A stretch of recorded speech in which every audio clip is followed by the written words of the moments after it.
Hoje é dia de consultar o especialista e o tema de hoje é herança, inventário. Tema importante, muitas vezes delicado. O nosso convidado de hoje é Jackson Rodrigues, especialista em planejamento patrimonial da Consult. Jackson, obrigado pela presença. Bom dia. Bom dia, Fernando. Eu que agradeço o convite. E é um tema, como a gente estava falando, um pouco delicado. Muita gente que nos assiste já ouviu falar ou pode ter passado por essa dor de cabeça, inventário. Demora, custos altos e muitas vezes brigas na família. Jackson, existe uma forma mais simples e barata de organizar essa questão da herança, de inventário? Bom, Fernando, a resposta, felizmente, é sim.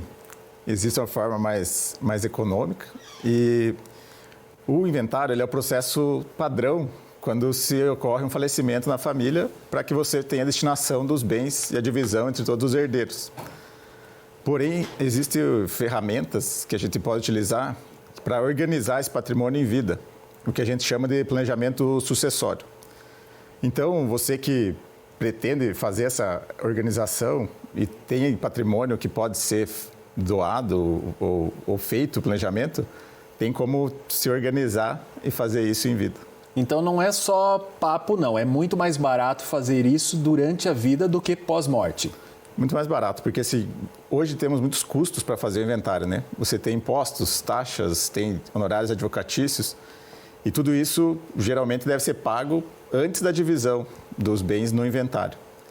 E aí nós temos hoje ferramentas que podem ser utilizadas para que a organização seja feita em vida. E aí a gente pode fazer doação em vida. A doação é onde o patrimônio é destinado para os herdeiros durante a vida. Você pode fazer uma holding, que é uma empresa que administra bens da família e também tem uma organização ainda maior quando tem uma holding investida. E aí, assim, esses são apenas algumas ferramentas, né? Existem outras ferramentas que podem ser utilizadas. A grande dúvida que alguém pode estar tendo em casa é o seguinte: se eu passar meus bens para os filhos ainda em vida, eu perco controle sobre eles? Por exemplo, se eu dependo de aluguel, como que fica a situação dessa pessoa que já passou a herança? Essa é uma pergunta muito boa e totalmente compreensível, né? Porque o maior medo das pessoas é perder o controle. Então, para isso, nós fazemos a doação com a cláusula de reserva de usufruto vitalício, onde você pode fazer a doação de forma que todo o controle daquele bem, então no caso de um bem que você mora, você mantém você morando naquele imóvel durante toda a sua vida. No caso de um bem que tem aluguel, por exemplo, você vai fazer a doação da nua propriedade para os herdeiros, mas você mantém aquele aluguel, que é os frutos, para a tua pessoa física, para a tua sobrevivência, vamos chamar assim. Jackson, já tem mensagens chegando por aqui, inclusive você pode mandar sua participação, sua dúvida para o nosso especialista 991 17 0028. Paulo César Domingues mandou o seguinte: sobre o tema de hoje, gostaria de saber se a herança deixada em dinheiro no banco é cobrado imposto e se nesse caso precisa fazer inventário ou o dinheiro pode simplesmente ser dividido aos herdeiros, quando o dinheiro está lá no banco. Certo. Nesse caso, tem que fazer inventário. O banco só vai te liberar o alvará para você sacar esse dinheiro após o inventário feito formalmente.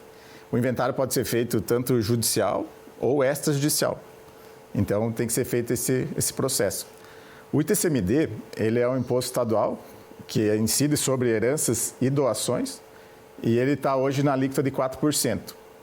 E aí, para fazer essa destinação aí do inventário que ele comentou, tem que ser feito esse pagamento dos 4%. Aí um ponto que vai mudar aí com a reforma tributária é que a reforma tributária trouxe uma obrigatoriedade de escalonamento e progressividade da cobrança do ITCMD. O ITCMD no Paraná é 4%, mas no Brasil nós temos uma alíquota já permitida de 8%. Então, vai haver uma obrigatoriedade do Paraná se adequar a essa legislação. No final do ano passado, ele trouxe um projeto de lei e foi até para a Assembleia, mas não foi votado. Ele foi retirado de pauta. Mas naquele projeto já se previa o aumento para 8% aqui no Paraná. Ou seja, então, é até melhor se eu quiser tomar uma atitude tomar agora, antes dessa reforma tributária, porque senão pode aumentar o imposto. Esse é o objetivo principal, que as pessoas consigam se conscientizar e entender que o planejamento pode ser realizado de forma preventiva, até por questões tributárias e outras situações que acabam sendo economizados valores ali no planejamento sucessório em vida, e também devido a essa questão de você conseguir realizar a distribuição do teu patrimônio de uma forma que o proprietário daquele patrimônio tenha vontade, e não da forma que o Código Civil traz, que no Código Civil você já tem um planejamento pronto ali, né? Se você não fizer nada, quando falecer, vai seguir o Código Civil. Pegando essa pergunta do nosso telespectador como exemplo, então, até no caso dele, aquele dinheiro parado no banco, é melhor ele dividir antes da morte. Mas é um assunto delicado. Assim, como pessoa mesmo, falando, por exemplo, eu como filho, eu tenho esse conhecimento, sei que é melhor que o meu pai divida os bens antes, durante a vida. Como abordar esse tema na família? É delicado. É delicado. Isso é o melhor caminho. É o melhor caminho. Mas, assim, esse tema, ele é um tema que a gente considera um tabu. Como que a gente aborda, geralmente? Ou os pais já têm uma consciência, ou os filhos que têm essa consciência primeiramente. Então, tem que se elevar esse nível de consciência para que possa ser conversado sobre isso de forma clara. Porque, assim, muitas vezes, os pais têm esse receio de que, se fizer uma doação, vão ficar sem o controle dos bens.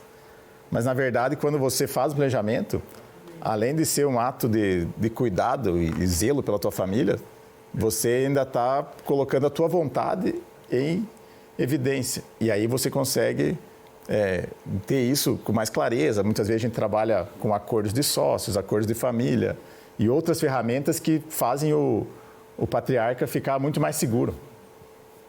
Manda, sabe o que você faz? Se é o teu caso, precisa dar mais consciência para o teu pai, para o teu avô, manda a entrevista de hoje para ele. Às vezes ele assiste, ali fica com mais clareza, é importante. Ô Jackson, para a gente finalizar, esse planejamento, né, esse inventário, é algo caro, é algo acessível apenas para quem tem muitos bens? Ou aquela pessoa que tem uma casa, um terreno para deixar, também vale? Vale para todo mundo? É a orientação para que todos façam? Essa é uma ótima pergunta, né? E existe um mito aí que o planejamento sucessório ele é só para quem tem grandes patrimônios. Para quem tem grandes patrimônios, você tem muitas ferramentas que você consegue agregar valor nisso e você consegue trazer um controle para a família e para o grupo empresarial. E a gente trabalha muito com isso. Mas é um mito você pensar que por você ter apenas um imóvel, você não pode fazer o planejamento sucessório. Porque você pode evitar muitos custos, você pode trabalhar de forma mais organizada. E a gente entende que o planejamento sucessório, ele se adequa a qualquer tamanho de patrimônio, né? Chegou uma pergunta interessante aqui do Nelson de Cascavel. Obrigado pela participação, Nelson. Ele disse que só tem um herdeiro. Mesmo assim, precisa fazer o procedimento? Nesse caso, a gente entende interessante analisar, porque muitas vezes o que acontece? Com um herdeiro apenas, você não tem, talvez, uma situação de divisão entre mais pessoas ali. Mas com relação à proteção do patrimônio, existem outras cláusulas na hora de fazer uma doação. Por exemplo, a cláusula de incomunicabilidade.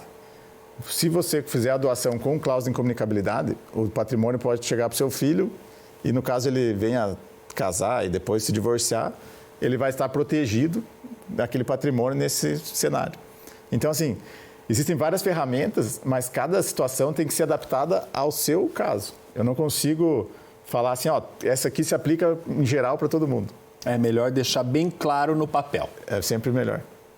Perfeito. Gente, obrigado pelas participações. Se você ainda tiver mais dúvidas, Vou pedir para a equipe, o número está na tela, pode mandar para cá, 99117-0028, eu encaminho para o Jackson. Se caso você queira também conversar diretamente com o nosso especialista, manda para cá, fala, eu quero, me passa o contato, que a gente faz esse serviço aqui para você. Nossa intenção com esse quadro é te ajudar e a Consulte, a nossa parceira aqui nesse quadro, vai te ajudar com certeza. Jackson, obrigado pela presença, mestre. Obrigado, eu que agradeço a oportunidade. Obrigado você.